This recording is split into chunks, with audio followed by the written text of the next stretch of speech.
মাওলা। বদরের 313 জনকে তুমি সাহায্য করে বিজয় করে দিয়েছিল মাওলা।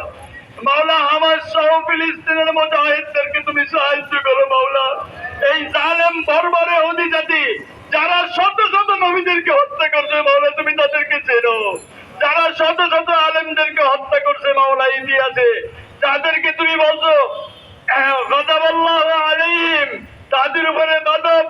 মাওলা সেই মখদুম জাতিকে তুমি ধ্বংস করে দাও মাওলা। প্রিয় নবীর উম্মতদেরকে তুমি ইবাদত ফরমাও মাওলা। আমাদেরকে ইমানে জিহাদি শক্তি দিয়ে দাও, আমরা যেন ফিলিস্তিনি মুসলমানদের ভাইয়ের পাশে দাঁড়াইতে পারি মাওলা।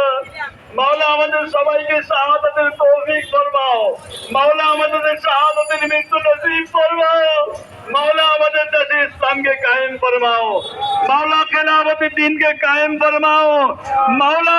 ভারতের মুসলমান ভাইরা কি পরিমাণ নিগৃহ নির্যাতিত হইতেছে মাওলা। এই গ্রাম্যবাদী মোদী সরকারের অধীনে তারা মসজিদে হয়েছিল মাওলা। মসজিদ ভাঙতেছে, কষ্ট খাওয়ার গরু কষ্ট খাওয়ার অত্যাধি ফিরিয়ে মারা হয়েছে। তারা আবার বাংলাদেশের ব্যাপারে তারা কথা বলে মাওলা। এই জালেমদের হাত থেকে তুমি বাংলাদেশকে এবং ভারতের মুসলমানদেরকে তুমি হেফাজত করো মাওলা। সকল বাতিলকে তুমি ধ্বংস করো, ইসলামকে তুমি কায়েম করো।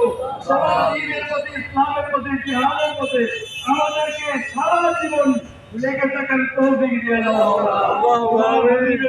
আমাদের ফরিয়াদ কবুল করো। وسلام على المرسلين والحمد لله رب العالمين.